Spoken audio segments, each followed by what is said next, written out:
Mga kaigsuunan ko na ni Kristo, katawhan sa Dios, kanatong tanan nga niya karon ug sa atong mga kaigsuunan, online viewers, kanatong tanan maayong buntag. Mayong buntag, sir. O gihatagan na po taglaing kahigayunan aron sa pagbalaan ning maong adlaw, ang adlaw sa Ginoo. Angayan nato siyang pasalamatan, busa ato siyang hatagan sa masipang pakpak.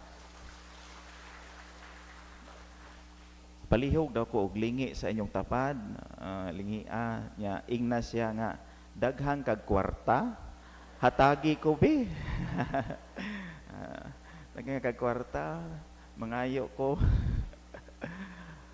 Mga igsuon, nindot kayo ang mga mensahe sa atong mga pagbasa karon nabinas sa atong ebanghelyo. Kaya naghisgot kini og tulo ka mga pulong.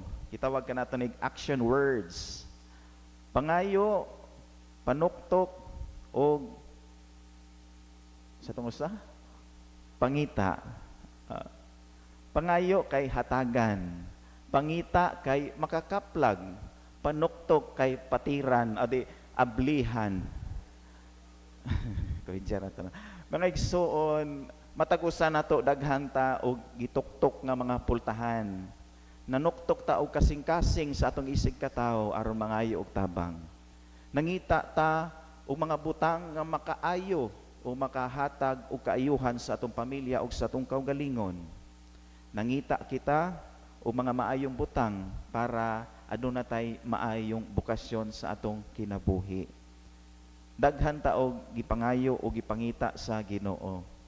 Pero karon og atong pamalandungan karon no, mura ba og naghinahinay na ni og kawa ni gitawag nato og pangita.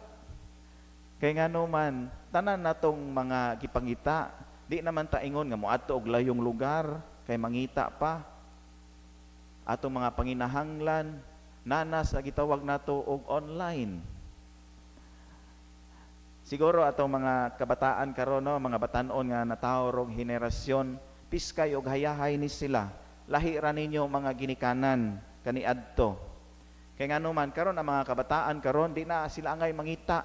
Kay ngano man inig-abri nila sa refrigerator, tuwa na'y daghang pagkaon.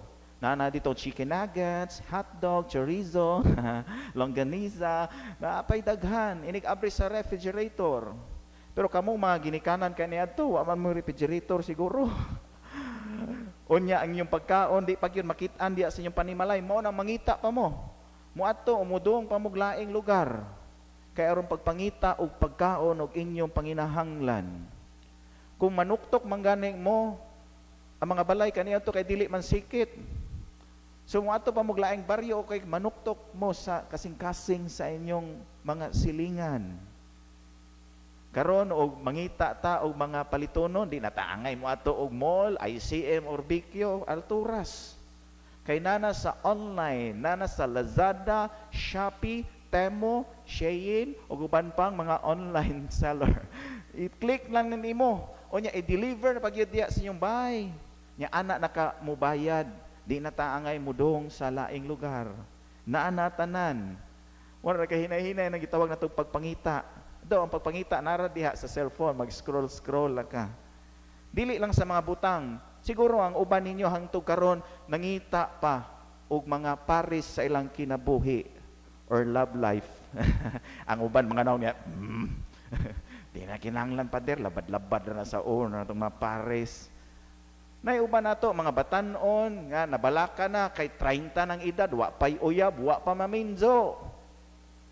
Nay uban siguro nato karon mga biyuda nga kaminyoon na pod og balik. Nay mga lagas nga wa pa mawagtangi og paglaom, nangita gyapon silang forever and the one. Daghan ta gipangita karon, daghan ta og gitsampit. Pero nalimot ta nga ang una natong pangitaon sampit og tuktok ang kasing-kasing sa Ginoo. Mo na gitudluan ta sa itong ebanghelyo karon, ang Ginoo gitudluan niya ang iya mga tinun-an unsaon pag-ampo. O gitudluan kita sa pag-ampo, Abba Father. Amahan namo, our Father. Gamhanan kini nga maong pag-ampo o kini maoy gipasalig sa Ginoo nga maoy atong iampo kanunay. Kay tanan natong gipangita naa sa Ginoo. Tanan nato nga pangayoon adto ta dangop sa Ginoo. I'm sure dungog na mo aning istorya naman ni sa gipost sa online sa social media. Kaning istorya mahitungod movie clip ni siya dito sa Thailand. Kaday usa ka bata nga midung og pharmacy, butika. Kay ang iyang inahan nagmasakiton, pobre ug way kwarta. Pero ang iyang anak naningkamot nga matabangan ang iyang inahan, midung siya og butika. Pag abot niya dito, nagkuha siya og tambal, gisod niya siyang bulsa kay wa man say kwarta. Nasakpan sa tag-iya o giingnan ang bata, "Hoy, ikaw kawatan! Bata pa ka, kawatan kang dako!" Nagkurog-kurog in taon ng bata, "Nganong nangawat man ka?" O giingon ang bata, "Akong inahan, nagmasakiton og ganahan kung natabangan siya." Nya nakadungog tong vendor na usa ka amahan nga vendor sa gawas na maligya og sudan. Naluoy siya ug naingon tong amahan nga vendor, "Sige, madam, ako nalay bayad na iyang tambal." So gibayran sa usa ka amahan na maligya in town og sa gamay lang ginagmay nga sudan.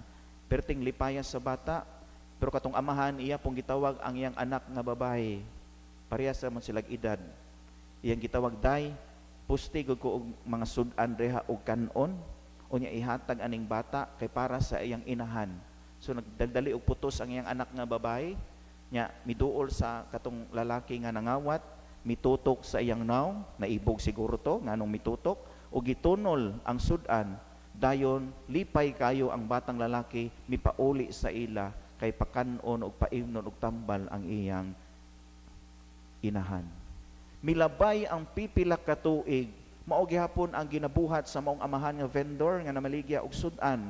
Every time nga nay mangayo niya nga mga kabus, og dihay usa ka buang nga niduol kaniya nga gigutom og gitunulan gihapon niya og sudan.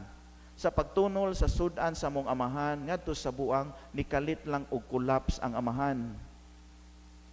Ipakog ang iyang ulo sa semento, unya gida sa hospital. Pag-abot sa hospital, operahanan ang iyang amahan, unya daghan kaayo og balayron. Perting dakua. Matud pa sa video clip, ang iyang bayronon naa sa mga 892 baht. Baht man ay kwarta sa Thailand, ato diri peso man. Baht. Nya na problema siya, nahuman ang operasyon pero wa sila ikabayad. Mao to pagtan-aw niya sa bill, perting dakua, 800 ka 10,000 baht. Mipauli sa silang balay kay aron ibaligya ang ilang panimalay ug ang tindahan. Gibut nga na niya og for sale. Ya pag human niya og butang og signage o placard dito, mibalik siya sa ospital aron sa pagbantay siyang amahan. Nahibong siya kay aduna na po'y laing papel nga nahimutang dito sa lamesa kilid sa iyang amahan. Og nakabutang dito, "Your hospital bill has been paid off 30 years ago." Sa ubos, zero balance. Na libre sila sa balayronon. Kay ngano man, ang katong doktor tong maong hospital, mao tong bata nga nasakpan, nga nangawat, nga gitabangan sa iyang amahan. Katong bata nga nangawat, nahimong doktor. Mo na maigsuon, kung gusto mo mahimong doktor, pangawat mo. Dili, joke na. Bitaw, diha sa atong pagpangita, o diha pod sa atong pagpanghihatagon, ang Dios nagalantaw kanunay sa atong mga panginahanglan. Ug dili siya magkawang sa paghatag kanato og unsay ang atong gipangayo, ug unsa ang atong gituktok, ug unsa ang atong gipangita. Ang Dios naglantaw kanunay alang sa atong kaayuhan. Mo na nga unang pagtulunan, kung kita mangita, manuktok or magampo sa Ginoo, pray with tender love, with deep relationship or connection with God. Kinahanglan nga masuod gyud ta sa Ginoo, ug kinahanglan natay hingpit ug lig-on nga relasyon sa Ginoo kung kita magampo. Pananglitan karon kung adunay kabus diha nga musampit ninyo, "Ma'am, sir, tagai kog limos." Di ba ito ka istorya ba nga day buta dito sa Cebu? Nya naibong sila kay kaning buta nga manglimos, makaibaw siya kinsay muagi, babae ba or lalaki? Kay mo ingon man ang muagi ang babae, nya butagod siya. Nya mo ingon siya, "Ma'am, maluoy ka sa buta, ma'am, tagay ko kwarta." Nya og lalaki po mo labay, "Sir, maluoy ka sa buta, sir, tabangi ko." Naibong tong mga nangnindan to skillet sa ngano kay bawo maning buta nga lalaki o babae may mulabay. Pinaagi diya sa sense of smelling, pinaagi diya sa pangsimot. Unsa man day baho sa babae, tamis. Sa lalaki, panos. Mao day ito nahibaw-an ni ano. Pero dihay pananglitan og nay mangayo ninyo. Kabus kayo, hugaw ug itsura. Unsay buhaton nato? Muhatag yun ta. Pero ang atong ihatag siguro nasa 5, 10 or 20. Dako-dako na ng 100 o 50. Mao na ihatag nato. Mutabang yun ta kay nanginahanglan. Pero pananglitan og ako may mangayo ninyo og limos. Moing ko, "Ma'am, sir, tabangin taon ko. Kay wa ko ikaon, kay wa nay pagkaon sa kumbinto." Unsay buhaton ninyo? Muhatag mo. Pero di mo muhatag nako 20 o 10 o 50. Hatagan ko ninyo og dragon fruit, prutas, avocado, saging, humba, spaghetti, ug uban pa. Nya hakapinan pa gyud og $100. Dako ang inyong ihatag sa kuha. Pero parehas ra mi nangayo atong kabos ug ako.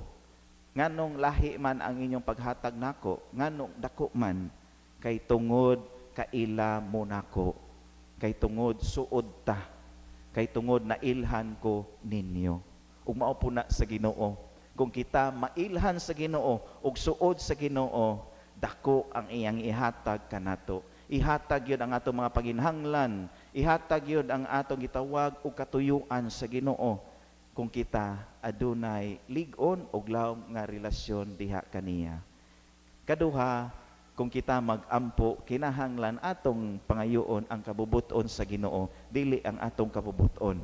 Ug sibo pod sa atong kapasidad. Kaya naman tayo uban gipangayo pero sukwahi sa iyang kabubuton ug sukwahi pod sa atong abilidad o kapasidad. Pananglitan karon mo yung ka nga, "Lord," naibabahay ba, "Lord, maluoy in taon ka nako. Lord, mag-ampo ko nimo, Lord, nga himo akong Miss Universe." Nya mangluod din ka sa Ginoo kay dili ihatag wa ka mahimong Miss Universe. Kay dili ka bubuton sa Ginoo nga mahimo kang Miss Universe. Kay ngano man, nangayo ka nga mahimong Miss Universe pero imong nang tungason kayo subidahon nya. Unsaon pagka Miss Universe ni ana? Nya di pa ka kabaw mo tubag, di pa kabaw mo istorya, so di gyud na ihatag sa Ginoo. Di pati usa ka bata, yang gingnan niya, "Mami, mami, kanang tagai o palitin ako brabe." Sabad diha iki bata pa ka. Kay ako mga classmate nana sila mga bra, ako wala pa. Sabad diha kay bata pa ka. No while bitaw na iyang anak, perting hilak ng hasi dito, tagai na lagi ko bra. Perting lagutan sa iyang inahan, o giingnan iyang anak, "Hoy Orlando, paghilom diha." Laki di ay. Mangayo ta pero dili ka bubuton sa Ginoo. Mangayo ta pero sukwahi sa atong abilidad o kapasidad. Kung mangayo ta, kinahanglan subay sa kabubuton sa Ginoo. Kung mangayo ta, dapat alang sa atong kaayuhan o kaayuhan sa atong hinigugma o pamilya. "Lord, himo akong doktor pero mahadlok kag dugo." So dili jud na ihatag sa Ginoo. "Lord, himo akong pulis pero mahadlok ka mugunit og pusil." So di gyud na ihatag sa Ginoo. "Lord, himo akong pari pero gusto day ka magmadre." Daghan tag mga gipangayo sa Ginoo pero di gyud ihatag kay dili man kabubuton sa Ginoo. Hinaot mga igsoon nga kining mga pagtulunan sa atong mga pagbasa karon labi na sa atong ebanghelyo maghatag kanato og kadasig diha sa atong makanunayon nga pag-ampo ug pagsampit sa Ginoo. Og diha sa atong pag-ampo atong ubanan og lawom nga pagsalig, lawom nga pagtuo ug lawom nga paghigugma sa Dios aron ang Ginoo maglantaw kanunay og ihatag ang atong gipangayo, makaplagan ang atong gipangita og sa kanunay mapanalanginan ta sa Ginoo.